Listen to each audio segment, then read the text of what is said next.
The reason that the United States is the global superpower is the middle part of this map. The greater Midwest, which is the largest chunk of arable land in the world, and the blue lines that squiggle across it, the greater Mississippi Basin. Those rivers are collectively about 16,000 miles of interconnected waterway. Now, why is that a problem? Well, moving things from A to B is kind of a drag, but if you float it, it's really easy. The cost differential is about 50 to 1 once you figure in the cost of building the road, the rail, and all the infrastructure. 100 to 1 in the highlands. This chunk, the greater Mississippi and the intracoastal, that is more waterway than the rest of the world put together. China's got 2 grand, Germany's got 2 grand, the entire Arab world about 120 miles. Which means that the United States will always have a competitive advantage that will generate surplus capital no matter what Yahoo is in Washington. The United States also has the advantage of being on the Pacific trading basin and the Atlantic trading basin at the same time. So we can trade with whichever region is not in recession. As a side effect of this, the United States has 45% of global consumer markets. It's the dominant power in finance. And it has a military strength that at only 5% of GDP dominates the world's oceans. So for the Americans in this room, if you take nothing else away from this presentation, take this. Even in the worst case scenario, where we have a 3rd Obama term, and halfway through, somehow George W. Bush comes back after a freak crumpet accident, and Secretary of State Clinton, and that's Bill, not Hillary, and his Swedish bikini team of interns, is representing us to the UN. Even in that scenario, the US is going to be fine. Will we make the best of what we have? Absolutely not. But we're going to be fine. Second, what Americans think of as ancient history is a little bit different from how the rest of the people of the world see history. Back before World War II, the world was imperial. The French Navy protected French trade between the French colonies and the French mainland. The Brits did the same, the Japanese the same, and so on. It was a sequestered imperial system. You built up independent supply chains, independent resource access, independent markets, because you never knew when some yahoo whose language you didn't speak was going to throw a war, and you'd lose access to whatever it is that you needed. So you didn't trade with your neighbors if you could help it. These systems competed. They clashed. They went to war with each other, and those wars culminated into World War II. And at the end of that war, the United States said, okay, that sucked. We're going to try something different. Instead of all these separate systems with everybody kind of dancing around each other and waiting for the sledgehammer blow, we are going to pool the entire global market into a single network. We are going to allow everyone to trade into our market. Protectionism is over. And you can export your way back to affluence after the war. The only thing that we demand as reciprocity is that you let us fight the Cold War our way. You heard that right. The US bribed itself up an alliance to fight the Soviets. And it worked. China expanded and unified. Got that order wrong. The European Union formed. The French and the Germans became allies.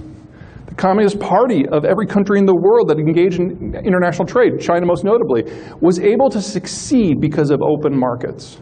Now, how did the United States make this happen? Well, it's really not all that complicated.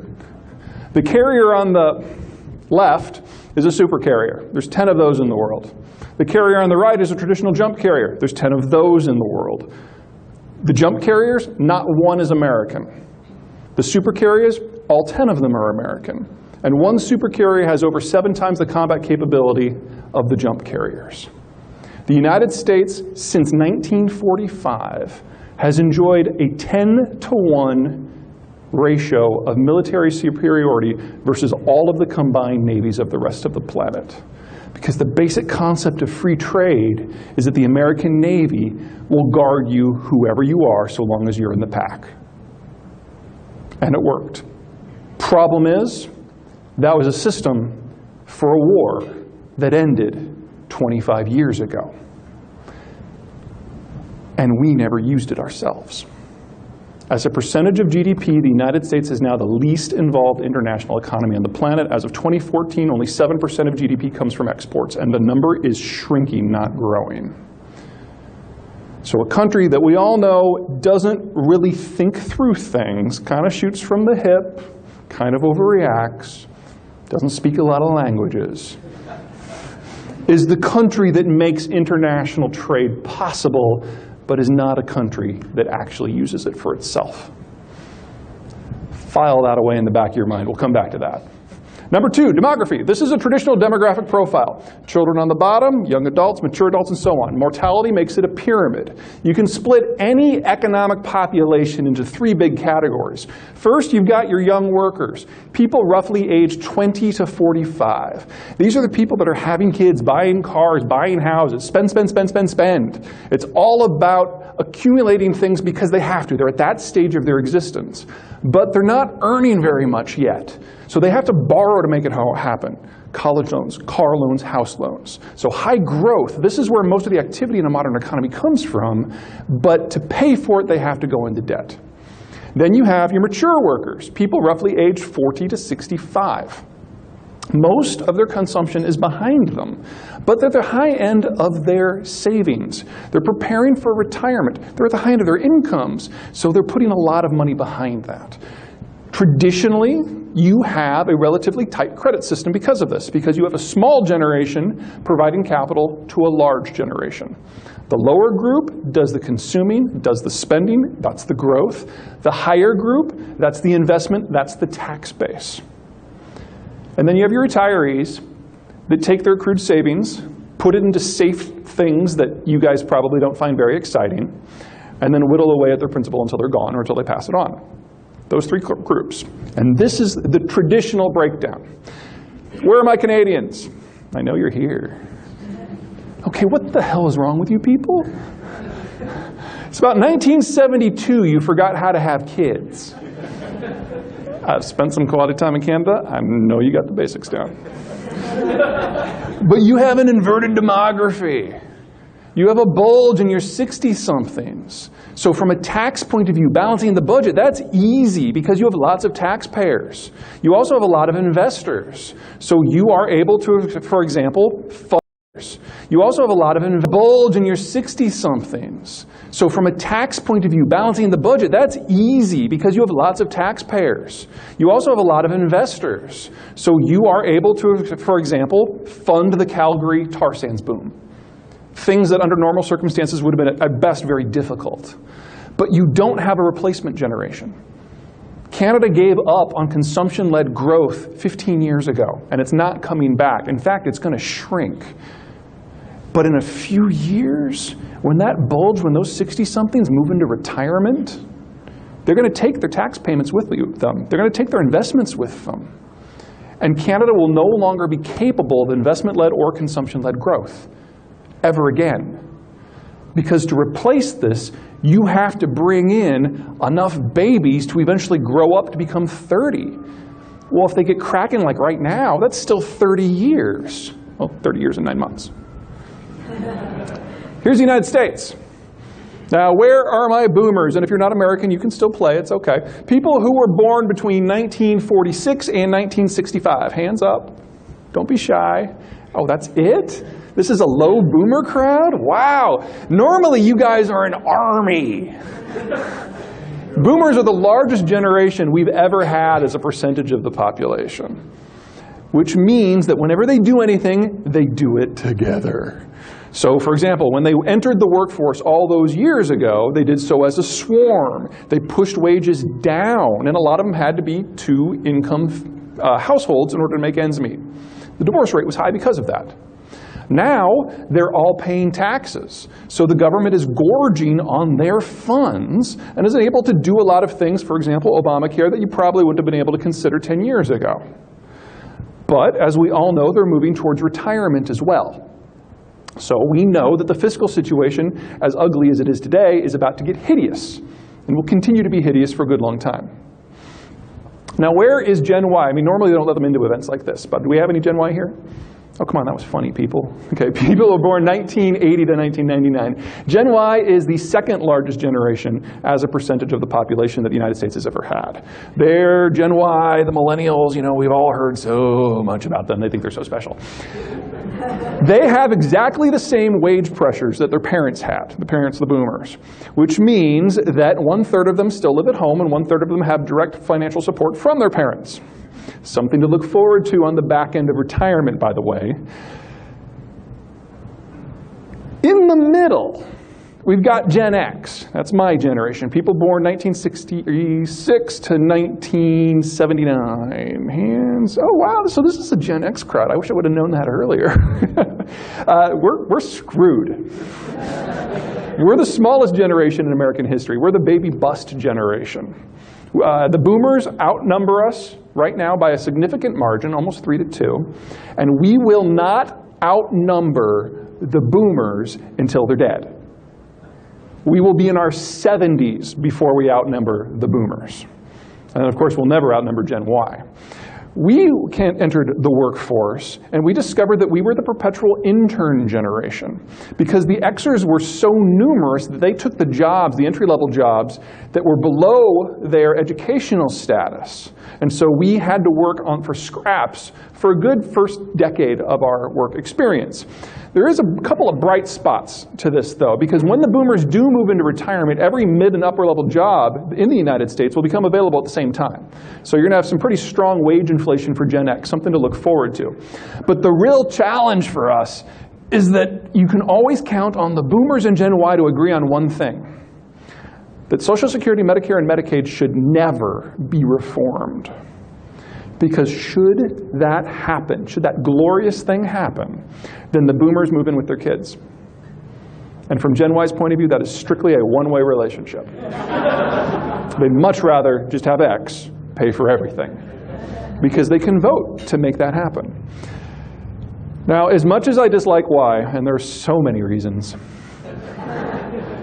thank God they're there because of this. Because in 15 years, when Gen Y grows up, and I use that in its loosest possible definition, they will fill out the ranks of the tax-paying class in a way that the Xers never could. So we're in a period right now where the United States has pretty substantial consumption-led growth, primarily because of the Ys. And in 15 years, the tax base will be more or less repaired. Gen X can't pay for the boomer retirement without massive tax increases, so tax increases are coming. But by the time we get to 2030, and the boomers have started to thin out, and the Xers are starting to retire, the numbers flip again, but this time in favor of a black budget. But that doesn't happen anywhere else. The United States is the only country that had a millennial generation. This is the rest of the developed world without the United States data within it. We are moving from a world where the United States is the primary consumer and the primary financer to one where the United States is the only consumer and the only financer. So that's two. File that one away in the back of your head. A few quick examples of what else is going on in the world. Here's Brazil. We all know Brazil, young, dynamic economy, lots of consumption, right? Right? No, because this is 1990. Here's today. Brazil is aging at 4 times the European rate, 6 times our rate. To the left, that is, do we have a laser pointer in here? No, that is not a laser pointer. Okay. Top left, that's South Africa. Walk up that pyramid with me. Born, primary school, secondary school, advanced degree, 50% chance of catching HIV and dying within 5 years. South Africa cannot train up skilled labor faster than they're dying out. They cannot maintain the system that they have. They are as good now as they will ever be. Bottom left, there's China. After 25 years of the one-child policy, they're running out of 25-year-olds. Crazy concept. That's worse than it sounds. People between 20 and 25, that's the biggest consumptive boom that you see out of any age group. That's where it's concentrated. And in 5 years, that'll be gone, and there's no replacement generation. So the consumption boom we're seeing in China right now, it is real, but it is also very temporary. And it gets worse. You see that blue fringe on the the male side of the equation, that's the surplus male population. Because when you can only have one child, in patriarchal cultures like China, infanticide becomes very popular. Selective sex abortions are very popular. And so you have about 10 to 16%, based on the age block, more men than women. What's happened in China is when the labor shortages started to kick in, the industrialists went inland to find workers. They had to, because in the last 12 years, labor costs in China have increased by a factor of 8. Well, they only brought back the women. Why? Well, you can put 6 chicks in a one-bedroom apartment and they won't kill each other. You do that with 6 dudes, you will have a severed head in the fridge by the end of the month. So the men and the women in China are not only separated by socioeconomic status, they're separated by province. This is already a terminal demography that's past the point of no return. And then bottom right, New Zealand. That shape look familiar? New Zealand is the only country in the world with a demography similar to the United States, which means we have about 10 years to get our healthcare system fixed, because after that we'll be waking up every day with a hangover, because that just is what it means to be rocking it with the Kiwis. I call this the checkbook map, because every place there's a light, there's someone with a checkbook. 3 metropolitan areas: Bismarck, North Dakota, Midland, Texas, and the Austin-San Antonio corridor where I live. People live there, there are lights. What are these? No one lives there. Western North Dakota, please. It's the Bakken, the Permian, and the Eagle Ford shale play. Why are they lit up? Transport. Oil's a liquid. You can hold it in your hand, you can put it in a bucket, you can put it in a pipeline, you can put it in a barge, a rail car, you name it. You can transport it however you want. Natural gas is a gas. It disperses. You can't put it in a pool in the ground. You have to have a pre-existing infrastructure that takes it from a point of production to a point of consumption. If you don't have that, you have no natural gas industry. The shale boom, since 2009 roughly, hasn't been about gas at all. It's been about the oil. The fact that oil in caloric terms is anywhere from 4 to 10 times as valuable as the natural gas is. Right now the number's about 7. So they have to flare the gas. These 3 fields, the gas that is captured is responsible for nearly 50% of all natural gas that's brought into the American system. 50% of the natural gas in the United States is a waste product, sold for 0. State law and federal law means it has to be captured within 6 to 9 months of production. Otherwise, you have to pay royalties on it even if you don't have any income. So they're building the infrastructure as fast as they can, but half of it's a waste product. What's this?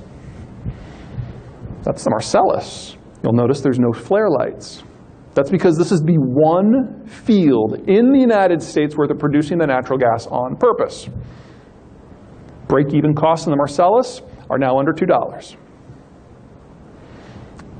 What does it mean when the most used raw material on Earth is free? Well, you really want to be somebody who's buying it. Anyone who's in the midstream, anyone who's in the downstream, anyone who's using natural gas, it's a brilliant time to be alive.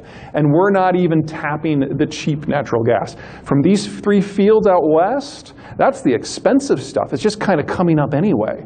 We haven't started the shale gas revolution. That's for sometime 20, 30 years from now when we run out of shale oil.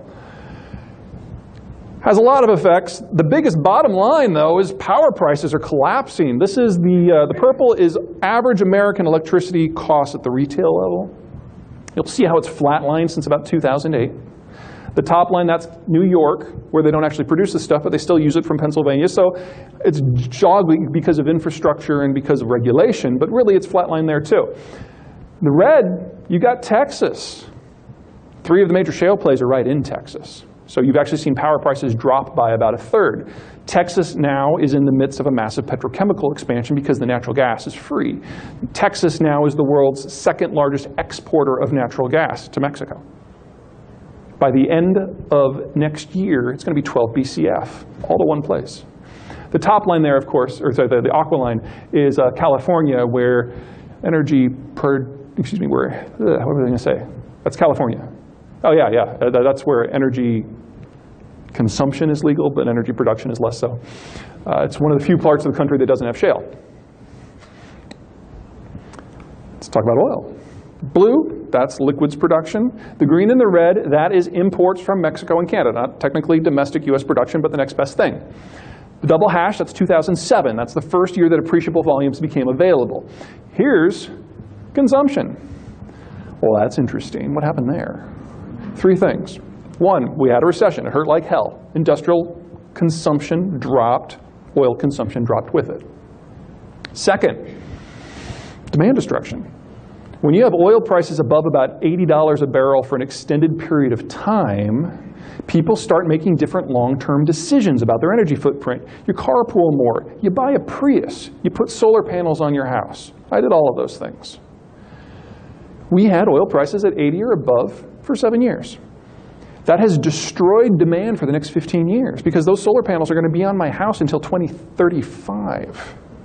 My Prius is going to be in the vehicle fleet even if I'm not driving it for at least the next 15 years. That's a Harley that never existed. And then finally, demographics. Because when you're 30, you drive to work and you drive your kids to school. And when you're 55, you just drive to work. And when you're 70, you don't drive at all because your kids took away your car. Per capita energy demand, especially oil demand, declines with age. And the oldest boomers retired in 2007. Magic year. So we're looking at that black line dropping on average, or at least trending down, for at least the next 20 years. Which means with current production trends, with current technology, the United States, well, North America, is going to be oil self-sufficient from the rest of the planet by the end of next year. We're there. And this is the beginning. There are a series of about a dozen major technologies that are in the process of becoming standard throughout the shale patch that have all really just launched in the last 8 months, but are going to be involved everywhere by the end of about July of next year. I'm going to talk about 4 of them real quick. First, seismic. Seismic basically allows you to take a seismic 2-degree profile of a geological formation. It gives you pictures to work with, so you can kind of guess where you're going to drill. Well, what's changed in the last 8 months is seismic has gone from 2D to 3D to 4D. So now you get the whole picture in real time as you go, and the results they're just gorgeous. As a result, you can drill down into an arm and up into a finger of a formation. In the United States, we don't drill dry wells anymore because we know exactly where the petrocarbons are. Traditional crude is on the left. You basically drill down into a pool, you prick the cap rock at the top, and it comes gushing out. That's traditional oil. In shale, you go down and then you go laterally into special, and we've all eaten tiramisu this way. I'm sure a lot of you were eating your creme brulee that way. Yeah.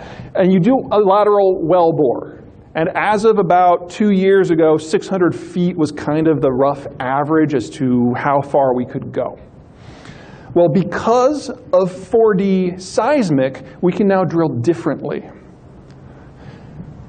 And we can connect dozens of horizontal bores at different depths to the same vertical shaft. We can now do over 20 miles of horizontal reservoir contact into a single drill platform. Water. There's a brackish subterranean water level almost everywhere in the world. It's well below the water table. We're talking a mile or 2 down. And you usually have to drill through it in order to get to where the shale is. Typically, the drinkable water is at 200 to 1,000 feet, roughly. So you're talking about a good solid half mile of solid rock. And it's not like there was a link there before, because otherwise it would have leaked in and you'd be tasting salt every day. The top picture there, that's a traditional frac pad from 4 years ago. Notice all the trucks. All but 2 of those are carrying water. It takes a lot of water to frac. Notice the bottom one, you see that pond. Once you drill, you inject the liquid, you bring it back up, and you'll have a constant flow back and forth into this pond. What tapping that brackish level has done is eliminated the need for both of these. So the amount of truck traffic in your average shale well has dropped by 85% in the last 9 months. And we don't need those pits anymore because we just use a local on-site mobile tank. All of these things together have resulted in massive cost drops. And the next phase is something called secondary stimulation. The idea that you have to go in and basically shake things up a little bit in order to get more crude out. The two big ways that are in development, the first one is called refracking. You basically just go in there and do it all again. But just the fracking. You don't have to do the drilling. You don't have to get a new lease. Which means that you're only paying about 1/4 as much as you did the first time for just as much petrocarbon on the back end. And then this is water stimulation or water flooding, which is something that we've been doing around the world for a good 40 years now. Basically, you pump down water, the water never comes back up, but it floats crude to the surface. Water flooding only costs 5 to 10% as much. You won't get as much as when you refrac, but you put these things together, and the break-even cost for crude as of today is already below $45. By the end of the year, it'll be under 40. And it's still going down. By the end of next year, we're looking at a $30 break-even. That makes US shale cost competitive with every oil producer in the world outside of the Persian Gulf. Not only is North America on the verge of oil independence, it's on the verge of changing the global energy industry and putting 90% of the global energy sector out of business. And that's assuming that nothing changes with politics. Because we all know that the Americans never press an advantage. But first, let's talk about some of the things that are going to fall along the way. This is just a quick political map of the states that tended to be pro-coal versus anti-coal as of 2005. The darker ones are the ones that still used coal. It's because of this that we have not had meaningful coal regulation in the country, because roughly 70% of the American population was dependent upon it as their primary source of electricity fuel. Pretty straightforward. Enter shale. 7 states fell out of the coalition this year. Texas and Pennsylvania don't care about coal anymore. They're not going to really argue against it, but when the EPA starts coming up with regulations, they're really not going to put any political capital on the line. And by 2020, the entire Midwest will have flipped, and most of the Southeast as well. Because shale gas is free, and it's really hard to compete with free. So with the exception of Tennessee, which geographically is difficult to get to, and the Rocky Mountain states, which have access to hard anthracite coal out of Wyoming and Montana, coal is vanishing from the American fuel mix, and it will do so by the end of the decade. And this is before regulation. Once the regulatory numbers, the political numbers in Washington turn, the regulatory screws will really get tight, and it will accelerate. So the few states that still use coal are going to see themselves regulated out of the industry, as opposed to being priced out of the industry. Okay, Canadians, are you ready? Yeah. The pink, that's the shale map. You'll notice that nearly all of the fields are east of the Rocky Mountains and west of the Appalachians. Guess where Alberta sells 95% of their crude and their natural gas? Between those two mountain barriers, because moving things over mountains is hard. The Albertan plan is to run the Keystone Pipeline through the upper Midwest down to the Texas coast, not to export from Texas, but to feed the United States. One of the weird things about crude refineries is that you you consume the crude that you think you're going to be able to get reliably. And until the shale revolution happened in 2007, American refiners were convinced that the global crude stream was becoming more polluted and thicker. The problem with shale crude is because it's trapped almost at the point of geological formation. When you finally do wrestle it out of the rock, it's light and sweet. It has no sulfur, has no mercury. It's about 50 degrees API for those of you who do the math. It's the purest crude that exists, and the United States now produces more light sweet crude than the rest of the planet put together. In fact, some people don't even think it should be called crude. They think it should be called condensate. It's so pure. That's not what Albertan crude is. Albertan crude is super thick and super heavy, 2 to 3% sulfur on average. Our refining system can run on a mid-sour grade. The global crude stream is a mid-sour grade. But now that all this shale crude is coming online, the system is flooded with crude that our refineries are not well designed to consume. And so every major refinery in the country is in the process of going through a piecemeal retooling to dumb down.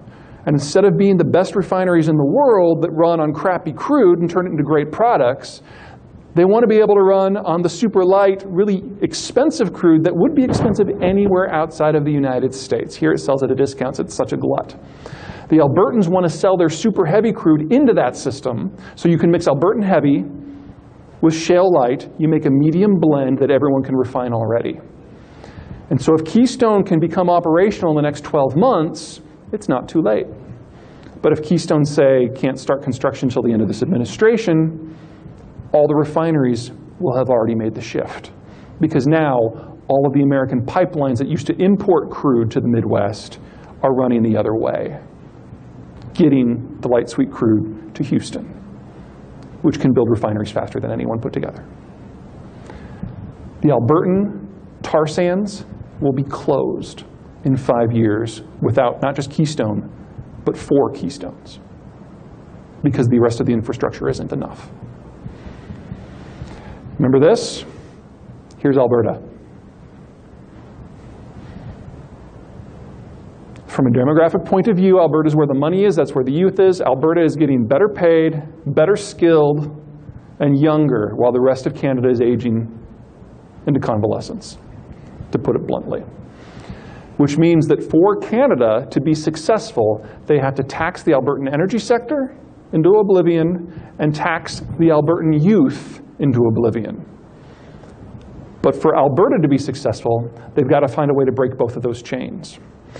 Which leads us to an interesting discussion. Option 1, Alberta sucks it up. They do it for the country. They watch their energy sector go away. They watch their people leave. They fall into a recession that will last at least the next decade.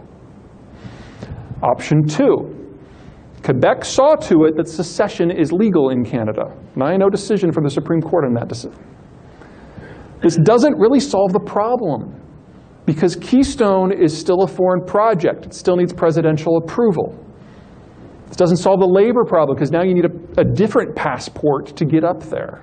You can't even import labor from the rest of Canada. And if you think it was going to be hard to put a pipeline through British Columbia before, can you imagine what it would be now?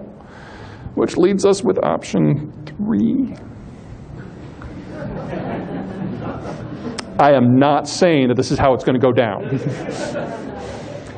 What I'm saying is that every labor, tax, immigration, and energy problem that Alberta currently faces would be solved in spades by this solution.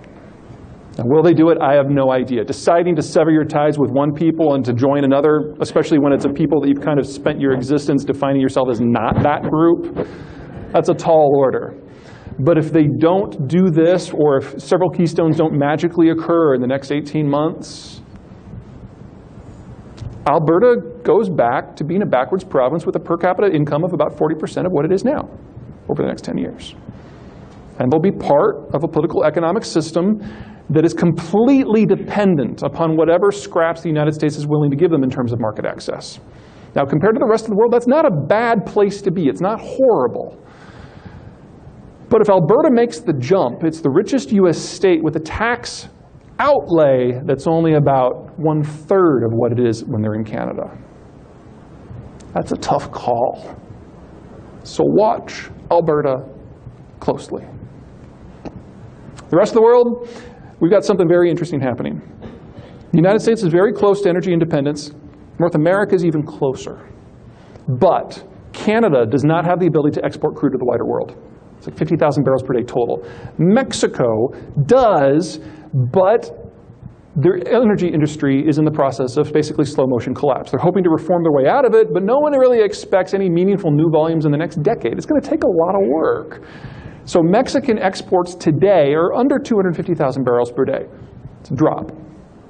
And in the United States, crude exports are illegal. So you've got this super saturated market of light, sweet, high quality crude that can't reach the wider world, which means that we are one sharp supply disruption anywhere on the planet from this happening. Where the United States has high quality, rules-based, property-driven, high quality, cheap crude, and it's all by itself. And then everyone else is at the whim of countries like Saudi Arabia, Iran, Venezuela, and Russia. And at the same time that this split is happening, investment into oil production across the wider world has stopped because prices are too low.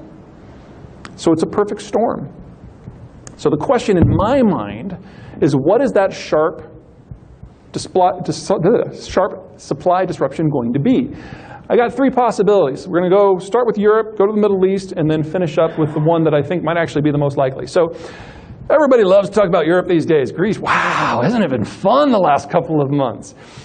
Same basic concept here as North America. Here it's the Northern European plain, a chunk of land roughly 2,000 miles long, 300 miles wide, heavily rivered flat plains. It's the second most capital-intensive region of the planet, the second largest agricultural zone on the planet, and just like in the United States, they're stacked on top of each other. However, unlike the United States, where it's all part of the same system, where you can get from one river to the next easily, here they fly north to south, transecting the plain. They don't connect. So you have French rivers and German rivers and Polish rivers and so on. So multiple ethnicities instead of one. That's where the money is. That's the competitive part of Europe. You move away from that, you get into the highlands and the arid zones of the south, and it gives way. And you've got areas that are not capable of generating a lot of capital, have high development costs, have high transport costs. And this is where the euro is perhaps the worst thing that the Europeans could have done. Because in Northern Europe, which is capitally strong and has a strong consumer base and a strong infrastructure, and in Southern Europe where it's not, you put those two in the same currency zone and something interesting happens, especially since we're in the same free trade area. If you are living in, say, Sicily, do you want a German car or a Greek car? Because the financing cost is 2% either way. What the euro has done, it's hollowed out the industrial base and therefore the employment base of the entire southern half of the continent. And the last 50 years of advances that the Europeans made in narrowing those gaps have widened back to right where they were in the 1950s.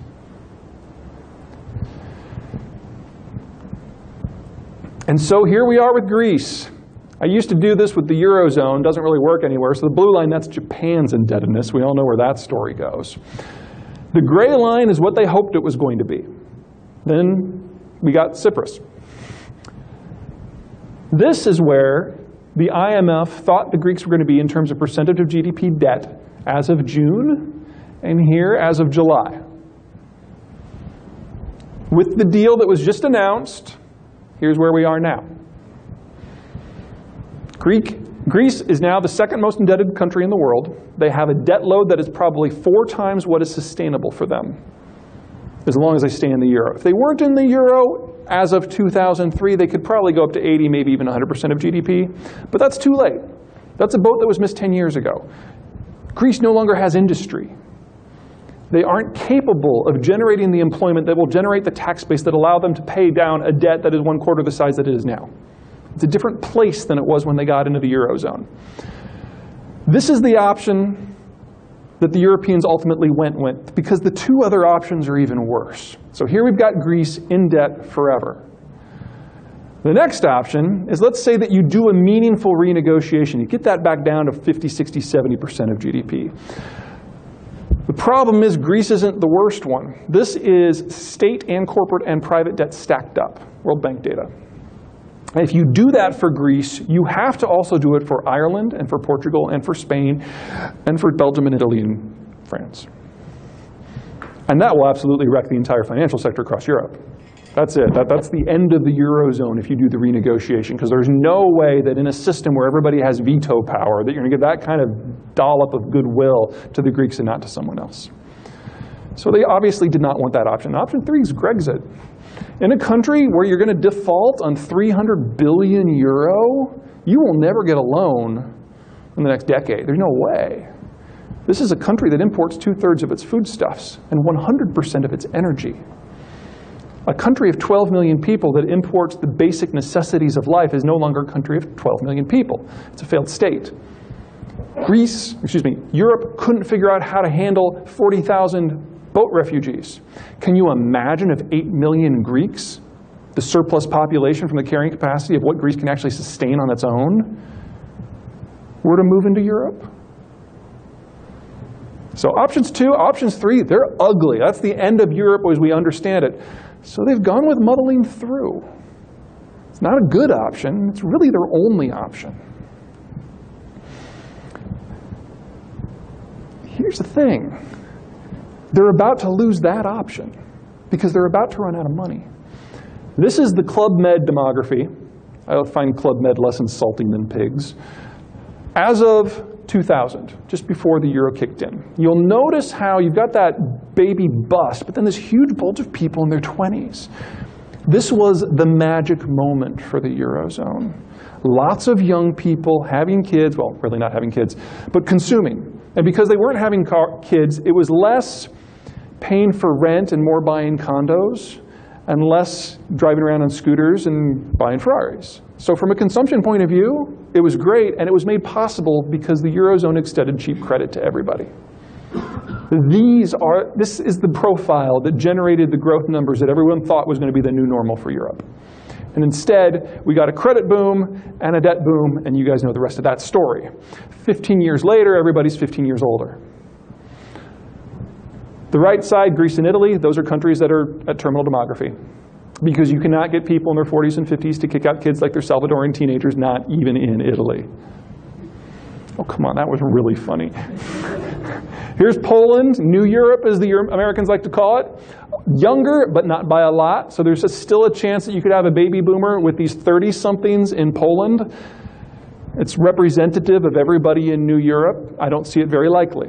So Poland and all of Central Europe are just 5 years behind Southern Europe. And then top left, worst of all, is Germany. Here you've got a lot of people in their 50s and even moving into early 60s. From an engineering point of view, from an employee point of view, this is brilliant. Because you take the German savings rate, this age bracket, and the German educational system, and you get the best engineers on the planet. They can outcompete anyone on anything, and because Greece is still in the Eurozone, the euro is weaker than it should be, they can even outcompete everyone on price. It's a great time to be a German industrialist. But in just 7 years, they move into mass retirement, and Germany loses the ability to pay for large bailouts. So Europe has 7 years to figure out how to make the European system work without consumption, without bailouts, and without money. Good luck with that. Worst demography in the world from a health point of view is by far the Russians. 2 things happened at the end of the Cold War. First of all, the health system fell apart, and the educational system fell apart. So the youngest cadre of people who have the full suite of technical skills that can actually make a modern system run, they're now in their 50s. The Russian age of male mortality is 59. In just a few years, Russia will go from having the world's tightest skilled labor market to not having a skilled labor market. Also, the birth rate collapsed. So in just 5 years, the number of people of draftable age will drop by 60%. So if the Russians are going to use technology or money or an army to change their neighborhood, they have to do it now. So that's the why now. Here's the why. The dark red, that's the Russian majority population, Russian ethnics, Russian language. The orange areas, most notably Eastern Ukraine, these are areas where Russia is the first language. They're Russophilic populations, but they're not actually ethnically Russian.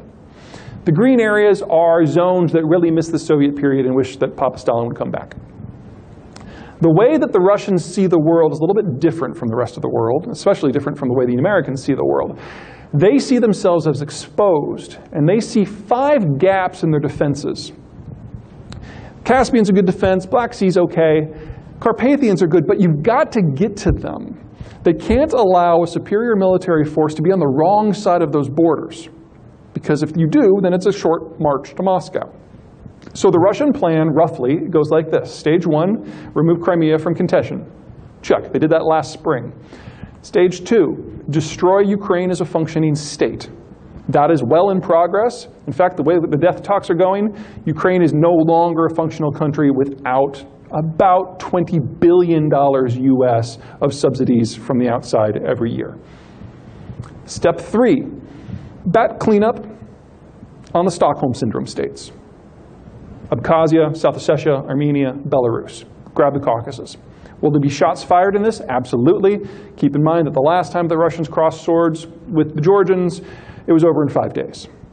So there will be shooting, there will be a war. It's not the kind of thing that will last long enough for anyone else to even try to get involved in. Step 4, absorb the rest of Ukraine proper after it fails. And step 5, plug the gaps. You'll notice that those gaps take the Russians into direct head-on-head confrontation with 5 EU and NATO countries. This is where timing becomes very important. Because in a world where the United States is still engaged and is not quite yet technically energy independent and is still thinking its options over, if the Russians were to do this, we'd probably put a division of troops in Poland and another one in Romania, and we would be involved in a roving military conflict with a 2,000-mile-long front with a nuclear power that is convinced that it will put the lights out in Russia at the end of its term because its people are simply dying. But if the Russians can be a little bit more patient, move more piecemeal, like they've been doing, I will add, and they do this in, say, 4 years, then the United States will be checked out, militarily, economically, maybe even financially. The rest of the world falls into mass retirement. The United States market continues to boom. This is Europe's problem. And then we're in a weird world where the French are asking the Germans to invade Poland to fight the Russians, which might sound strange until you look at European history and you realize that sort of thing happens all the time. Those are Russia's primary oil export pipelines. You'll notice that a lot of them go into these countries in question and through those blue arcs that the Russians feel they need to get to. Whether it's the Russians using energy as a political lever or a country in the crosshairs who sees them as a legitimate target, you're talking 6 million barrels per day of crude transport capacity that faces some degree of danger. There's any number of ways that you can dice the Middle East. I could do a whole presentation on the Middle East and not scratch the surface. Here's the most important thing. In all great rivalries, like you have between Iran and Saudi Arabia, it's about identity. So in Iran, you have a Persian ethnicity and a Shia religion, both of which are fused into the leadership cadre's credibility. In Saudi Arabia, it's the Sunni religion and the Arab ethnicity similarly fused. And those two are now facing off against each other. And like in all great rivalries, like say Texas and A&M, people are on the wrong side of the line. Southwest Iran is a province of Khuzestan, which is where most of Iran's oil production comes from. That is also where almost all of Persian Iran's Arab minority lives. On the flip side, here's the Ghawar Superfield, which is where almost all of Sunni Saudi Arabia's Shia minority lives. These two countries might not be military leading lights in the way that the United States with its projection-based military thinks of the term. But they have more than enough intelligence and paramilitary capability to set each other's backyards on fire. And that's conservatively 11 million barrels per day of crude production, not counting the 8 million barrels per day that would be caught in the crossfire in places like Kuwait and Qatar. And then finally, there's the United States. We all know how reliable the United States is, right? How we think through everything before acting, right? Yeah. We became convinced as a people that things can, would, should, are ordained to get better every single year. And that lasted for the better part of 5 generations. That's the source of the can-do attitude that the Canadians are always annoyed by. We just don't know when to stop. But what happens when the rest of the world reaches out and touches you on terms other than your own? Americans have no mental fabric for handling that. We don't have context. We don't understand that you don't win every day. And so we lose our minds. There are a series of events through American history, roughly every 10 to 15 years, where the rest of the world reaches out and punches us in the face. And we lose our minds. Sputnik was a great one, everybody's favorite, I think. Beeping the aluminum grapefruit. The United States was ahead in metallurgy, it was ahead in electronics, it was even ahead in rocketry. But because the Soviets were able to lob something up there before the Americans were, the Americans went through and forcibly restructured the entire industrial and scientific base. Coasted on that for 60 years. Japanophobia, that's my personal favorite. The United States became convinced that a country with less arable land than the state of Massachusetts had, not would, had overtaken us as the global superpower, despite the fact that we were occupying them at the time. As a side effect of that, people like yourselves forcibly restructured corporate America, forcing through technological innovation, capital formation. You sacked so many boards of directors and so many CEOs so that we would have a chance to live in the new Japanese order. That single-handedly paid for the entirety of the internet revolution. We're due. It's been 14 years since the last one. And in a Bretton Woods world where our military guarantees energy supplies for our allies to guarantee our alliance, there's only so far we'll go. But we're not in that world anymore. For the United States, energy is no longer a vulnerability or even a goal. It's a tool. And maybe, just maybe, even a weapon. You guys wanted some good news, so let me leave you with this. 4 categories I want to talk to about economic sectors that are going to do fantastic or geographies that are going to do fantastic. First of all, these are the only countries in the world that I consider to be economically viable and have positive demographies. In the case of NAFTA-CAFTA, it's pretty straightforward. The Southeast Asian cluster to a country looks phenomenal, and then those are the 5 countries in Europe that look pretty good. It's not that their demographies are perfect, but they're, in 15 years, they'll kind of be in the situation where the rest of Europe is now. So you've got a good window that they can maybe try to fix some of the problems that's facing them. India, of course, has loads of people. Argentina has the most positive, youthful demography on the planet. And Turkey's about the same place as Mexico as a middle-income country with a relatively robust middle. In terms of energy insulation, if you want to live out the apocalypse, NAFTA-CAFTA, obviously, completely different energy market from everywhere else. And before you think about playing arbitrage, remember that you cannot export crude from North America. You can export refined product, derivatives of crude, but not the crude itself. And you'll notice a lot of commonality between these 2 columns. Southeast Asia is largely self-sufficient in crude. Australia and New Zealand have a lot of natural gas. Argentina is the only one of 3 countries in the world that actively is tapping their shale fields right now. Turkey has hijacked crude from Iraq. It has nowhere else to go except for through Turkey. So you've got some strengths here. In terms of products, natural gas is free. Here are some industries that are going to do great from it. You are looking at natural gas being in the general vicinity of price where it is today for at least the next 20 years. At that point, the US major shale crude fields are going to have to be reevaluated. And at that point, it might make sense to go after the other shale gas fields, the ones that we've basically gave up on 4 years ago. Those fields conservatively have 50 years of supply at $6. That assumes no changes in technology, no new discoveries, no natural gas from Canada, no natural gas from Mexico. So really, this $3 number is probably going to last a lot longer than just a generation. So you're looking at the United States probably tripling its share of global petrochem in the next 5 years. And the reason it's going to be so slow is it just takes that long to build the infrastructure to New Jersey and to build it to Texas. And once that's done, the pace will really pick up because there is no country in the world that is cost competitive with free natural gas and petrochemicals. And then electricity.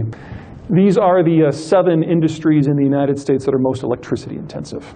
Some of them are industrial. When it comes to water, that's bottom line issues.